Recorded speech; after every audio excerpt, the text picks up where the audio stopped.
সুপ্রিয় দর্শক মণ্ডলী, বান্দরবান ট্যুরের দ্বিতীয় পর্বে স্বাগতম আপনাদের। এই পর্বে দেখাবো আমাদের মিরিঞ্জা ভ্যালিতে থাকার অভিজ্ঞতা। আসলে মিরিঞ্জা ভ্যালি হচ্ছে বান্দরবান জেলার লামা উপজেলার সমুদ্রপৃষ্ঠ থেকে প্রায় 1800 ফুট উঁচুতে পাহাড়ের বুকে অবস্থিত একটি নতুন পর্যটন স্পট।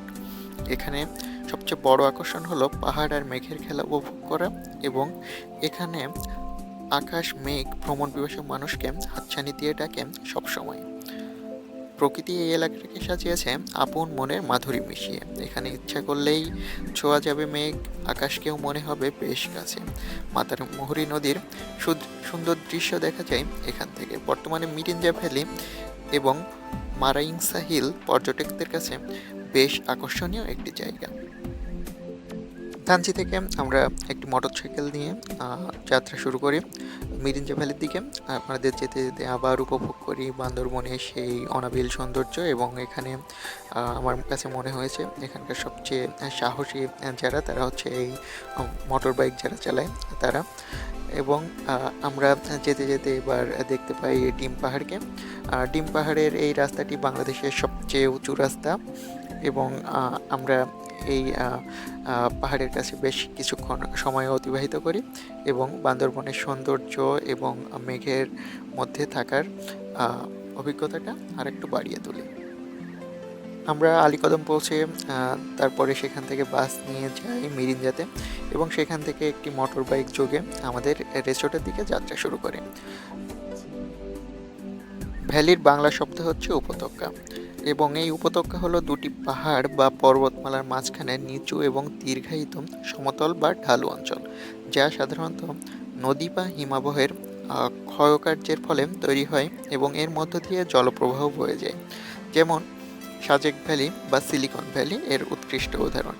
এটি ভৌগোলিক বৈশিষ্ট্য, প্রযুক্তিগত বা অর্থনৈতিক গুরুত্বের কারণেও পরিচিত হতে পারে। এবং এখানে আসলে প্রথম রাতটা ছিল আমাদের জন্য খুবই লাকি। এখানে সুপার মুন আমরা পাহাড় থেকে উপভোগ করি, এবং আমাদের পরের দিন সকাল শুরু হয় একেবারে মেঘের মধ্যে। আমাদের পুরা ভ্যালিটাকে ঘিরে ছিল মেঘ। আসলে গতকাল রাতেই আমরা এই মেঘের উৎপত্তি হওয়া দেখতে পাই। আসলে মেঘের এই উৎপত্তি হওয়া দেখাটা আমাদের বান্দরবন ট্যুরের আমার সবচেয়ে একটা উপভোগ্য এবং সবচেয়ে সুন্দরতম অভিজ্ঞতা, যে কীভাবে মেঘ আস্তে আস্তে আস্তে আস্তে পুরো পাহাড়টাকে ঘিরে ফেলে। আসলে এই রিসোর্টটি আমাদের কাছে অত্যন্ত স্পেশাল।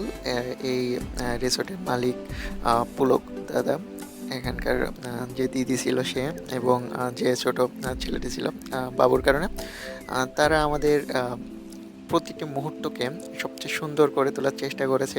দিদি নিজে হাতে রান্না করে আমাদের খাইয়েছে, সাথে দাদা তাদের এই পাহাড়ের গল্প, তার অভিজ্ঞতা সব মিলিয়ে একেবারে একটা ফ্যামিলি মতো ভাইবস দিয়েছে আমাদের। পুরো রাতে বেশ অনেকটা সময় চাঁদ দেখতে দেখতে তাদের সাথে গল্প করি, এবং তারা আমাদের এই পুরো পাহাড় সম্বন্ধে ধারণা দেয়। আমাদের পরের দিনের একটি মেইন কাজ ছিল হচ্ছে পাহাড়ি ঝিরিতে যাওয়া। আসলে পাহাড়ে গেলে অবশ্যই ঝিরিতে যাওয়া উচিত মানুষের। আসলে পাহাড়ি ঝিরিগুলো হচ্ছে ছোট ছোট যে জলপ্রবাহ পাহাড়ের, সেগুলো। এবং এই মায়রন ইকো রিসোর্টের পাশেই ছিল একটি খুবই সুন্দর ঝিরি। আমরা এই পরের দিনের সফরে বেশ অনেকটা সময় অতিবাহিত করি পাহাড়ের এই ঝিরিতে। আসলে এই ঝিরিতে যে আমরা উপলব্ধি করতে পারি মাটি কিভাবে পাথরে রূপান্তরিত হয়। এখানকার মাটিগুলো পাথুরে মাটি বলা যায়, এবং আস্তে আস্তে এগুলো কঠিন পাথরে রূপান্তরিত হবে।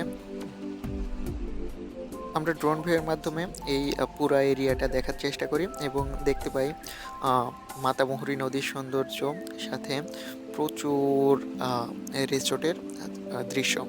আসলে বছর দুয়েক আগেও এখানে দু একটি রিসোর্ট তৈরি হয়েছিল, এবং আমরা দেখতে পাই এখন এখানে অলমোস্ট 200টি রিসোর্ট তৈরি হয়ে গেছে, এবং প্রতিদিনই এখানে রিসোর্টের পরিমাণ বাড়ছে। এবং সেই সাথে এখানকার রিসোর্টগুলো বাড়ার কারণে এখানকার যে পাহাড় কাটা হচ্ছে, সাথে এখানে পরিবেশ নোংরা করা হচ্ছে, সেটিও বেশ একটি কনসার্নের বিষয়। তাই অবশ্যই রিসোর্ট তৈরির পাশাপাশি দেখতে হবে পাহাড়ের যে প্রকৃতি সেটি যেন নষ্ট না হয়ে যায়। সবসময় খেয়াল রাখতে হবে আমাদের প্রকৃতিকে যেন আমরা উপভোগ করতে পারি। ঘুরতে যাওয়া বা পর্যটনকে ব্যবসায় রূপান্তর করার আগে সবসময়ই ভাবতে হবে যেন মানুষ যেটা দেখতে আসে, অর্থাৎ আমাদের এই পাহাড়গুলো যেন ঠিক থাকে। মেঘাচ্ছন্ন মিরিঞ্জা প্রতিটা মুহূর্তে তার ভিন্ন ভিন্ন রূপে মুগ্ধ করেছে আমাদের। বিকেলে রংধনুর রঙে রঙিন হয়েছে, পূর্ণিমা চাঁদের আলোতে চা খেতে খেতে পাহাড় দেখার সৌভাগ্য হয়েছে। মেঘ থেকে কিভাবে আস্তে আস্তে পুরো পাহাড় মেঘে আচ্ছন্ন হয় সেটি দেখার অভিজ্ঞতা হয়েছে। তাছাড়া চন্দ্রগ্রহণ দেখার সুযোগ হয়েছে। এখানে যে ভোরের মেঘে ঢাকা পাহাড়ের সৌন্দর্য দেখার সৌভাগ্য হয়েছে। বৃষ্টিতে পাহাড়ের সৌন্দর্য দেখার সৌভাগ্য হয়েছে কিছুক্ষণের জন্য। আর দুপুরের তপ্ত পাহাড়ে শান্তি মিলিয়েছে ঝিরিতে গা চুবিয়ে ঘন্টার পর ঘন্টা ধরে পড়ে থাকা। আমাদের দুপুরের খাওয়া দাওয়ার পরে বিকেলের দিকেই আমরা রওনা হই লামার উদ্দেশ্যে, এবং সন্ধ্যাতে ছিল আমাদের লামা থেকে ঢাকার উদ্দেশ্যে গাড়ি। তাই আমরা পাহাড়ের ট্রেকিং শেষে লামাতে পৌঁছাই এবং সেখানে গোধূলি লগ্ন এবং সন্ধ্যার মাতামুহুরীর পাশে বেশ কিছুটা সময় কাটিয়ে বান্দরবনের পুরো অভিজ্ঞতাটাকে স্মৃতিবন্দী করে ফেলি। ধন্যবাদ সবাইকে।